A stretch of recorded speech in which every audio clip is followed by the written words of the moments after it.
Hello दोस्तों, मेरा नाम तुषार शर्मा और आप देख रहे हैं द प्लानट चैनल।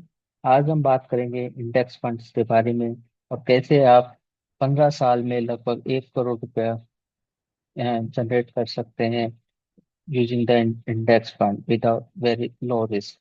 तो वीडियो को स्टार्ट करने से पहले अगर आपने अभी तक चैनल को सब्सक्राइब नहीं किया है तो चैनल को सब्सक्राइब कीजिए। और हमने जो पास्ट में वीडियो शेयर किए हैं मल्टीपल मल्टीपल टॉपिक्स पे लाइक पीपीएफ एनपीएफ उनको देखिए और उन पर अपना फीडबैक दीजिए ताकि हम और अच्छा वो कर सके और नए टॉपिक्स को कवर कर सके। तो इंडेक्स फंड्स जो होते हैं वो बेसिकली एक काइंड ऑफ पैसिव इन्वेस्टमेंट का अप्रोच का पार्ट होते हैं। पैसिव इन्वेस्टमेंट्स होती हैं जिसमें आप एक्टिवली किसी चीज को ट्रैक नहीं कर रहे होते या एक्टिव इन्वेस्टमेंट नहीं कर रहे होते हैं।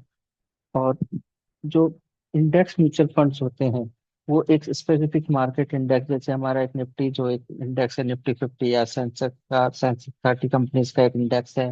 निफ्टी का नेक्स्ट 50 है, निफ्टी मिड कैप है, स्मॉल कैप है, बैंक निफ्टी है। तो ये जो सारे के सारे इंडेक्स हैं इन इंडेक्स को वो ट्रैक करते हैं और उससे हमें एक जो डाइवर्सिफाई और कॉस्ट इफेक्टिव पोर्टफोलियो हमें मिलता है, क्योंकि उस इंडेक्स का पार्ट जैसे हम निफ्टी की बात करें तो उसमें बैंकिंग सेक्टर भी है, आईटी सेक्टर भी है, एफएमसीजी भी है, ऑटोमोटिव भी है। तो सारे लगभग सभी सेक्टर्स को कवर करती है। तो इंडेक्स पे बेसिकली उनका टारगेट ये होता है जो स्पेसिफिक मार्केट इंडेक्स होता है उसकी जो परफॉर्मेंस होती है उसको मिरर करता है और उससे उनको जो ब्रॉडर मार्केट का एक एक्टिवली एक्सपोजर मिलता है वो कस्टमर्स को या यूजर्स को।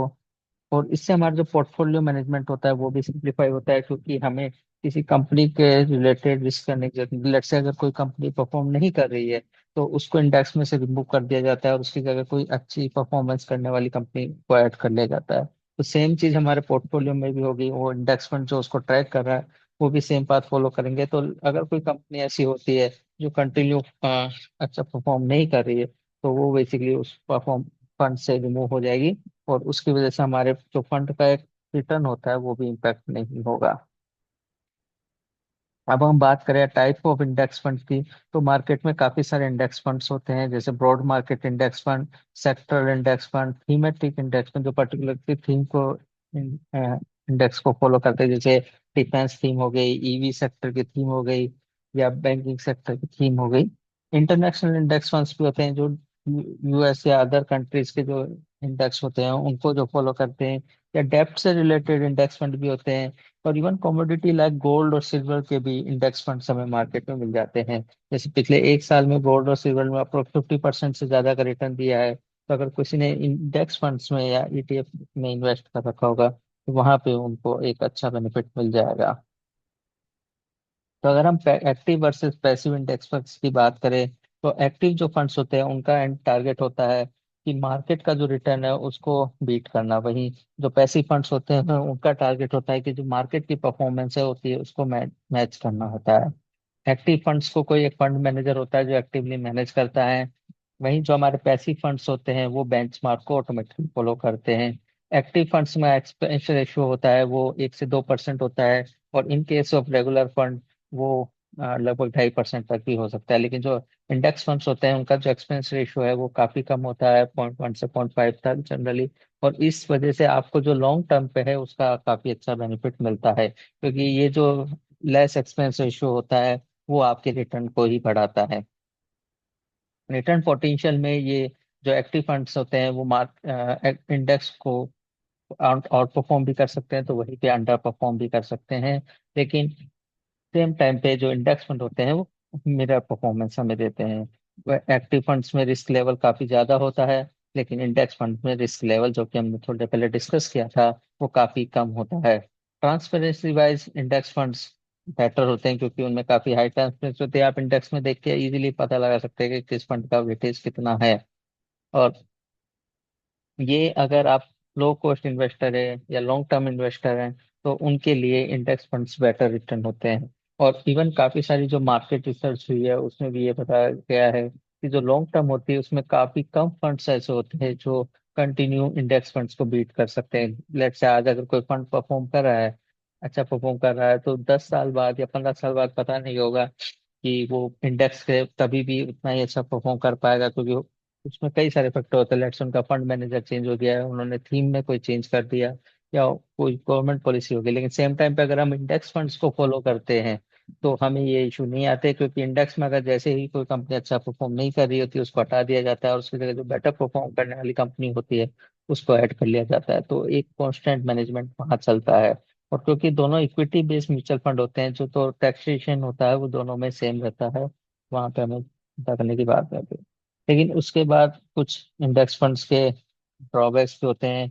जो सबसे मेजर ड्रॉबैक्स इंडेक्स फंड्स का होता है वो होता है उनकी ट्रैकिंग एरर।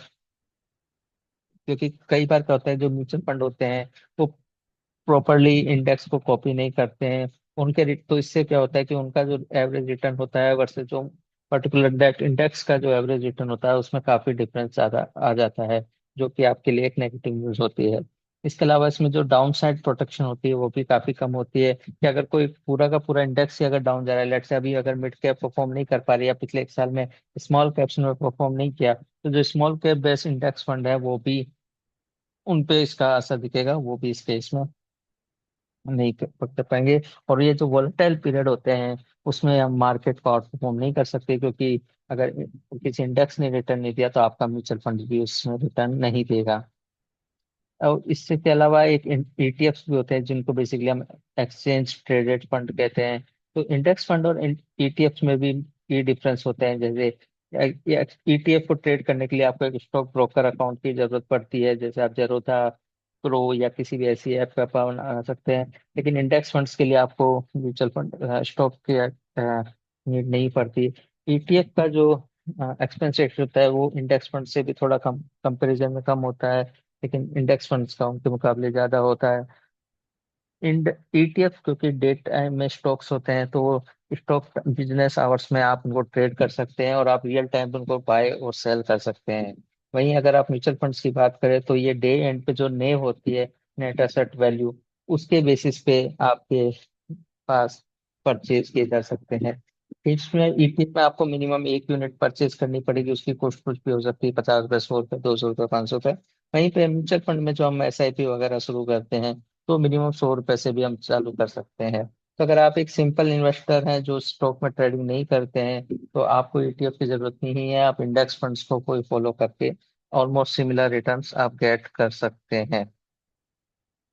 इंडिया में अगर हम करंटली बात करें तो ये कुछ फंड्स हैं जैसे Motilal Oswal mid cap fund, UTI Nifty fund, Nippon India Sensex fund, HDFC Nifty Sensex index fund, ये सब फंड्स को हम फॉलो कर सकते हैं। इसके अलावा अगर हम मनी कंट्रोल पे जाके अगर हिस्टोरिकल फंड्स का रिटर्न देखें तो यहाँ पे आप देखेंगे कि पिछले 5 सालों में मिड कैप इंडेक्स फंड ने और स्मॉल कैप इंडेक्स फंड ने लगभग 28% का एवरेज रिटर्न दिया है, जो कि एक काफी अच्छा रिटर्न होता है। इसके अलावा अगर हम बाकी फंड्स की भी बात करें तो आप देखेंगे कि काफी सारे फंड्स हैं जिन्होंने पिछले 5 साल में 20% से ज्यादा का रिटर्न दिया है। उसमें बैंक इंडेक्स भी है, नेक्स्ट 50 इंडेक्स भी है। तो अगर हम इंडेक्स फंड्स में इन्वेस्ट करते हैं तो इसका मतलब ये नहीं कि हमें रिटर्न नहीं मिलेगा। आप यहाँ पे देख सकते हैं कि आपको यहाँ पे काफी अच्छा रिटर्न मिलेगा। और लेट्स से अगर हम 10 साल का डाटा भी यहाँ पे कंपेयर करें तो उसमें भी आप देखेंगे कि काफी सारे फंड्स हैं जिन्होंने लगभग 14% का रिटर्न यहाँ पे आप जनरेट करके दिया है। तो इंडेक्स फंड्स भी हमारे होते हैं, और इसमें अगर आप लॉन्ग टर्म इन्वेस्टमेंट की बात करते हैं तो वहां पे आपके लिए काफी अच्छा एड ऑन ये कर सकते हैं। अगर हम एवरेज सेंसेक्स के रिटर्न की बात करें लास्ट 10 ईयर की, तो सेंसेक्स ने लगभग हमें 13% का रिटर्न दिया है, वहीं निफ्टी 50 ने हमें लगभग 12% का रिटर्न दिया है, और एक एवरेज मिड कैप 150 ने हमें लगभग 15% का सीएजीआर दिया है। तो इस अगर हम इस लेट से अगर आपने निफ्टी मिड कैप इंडेक्स में अगर इन्वेस्ट किया है तो आप इसके थ्रू लगभग 90 लाख रुपए या लगभग 1 करोड़ रुपए जनरेट कर सकते हैं। इसके लिए हम इस एसआईपी कैलकुलेटर की हेल्प लेते हैं। तो अगर कोई आदमी महीने के 15,000 रुपये इन्वेस्ट कर रहा है 15 सालों के लिए विद एनुअल रिटर्न ऑफ 15%, तो 15 साल बाद उसकी जो एक्सपेक्टेड अमाउंट होगा वो होगा लगभग 92,50,000 रुपए। तो ये काफी अच्छा अमाउंट है, कीपिंग इन माइंड कि आपने सिर्फ 27 लाख रुपए इन्वेस्ट किए हैं और आपने लगभग 65 लाख रुपए की वेल्थ जनरेट कर ली है।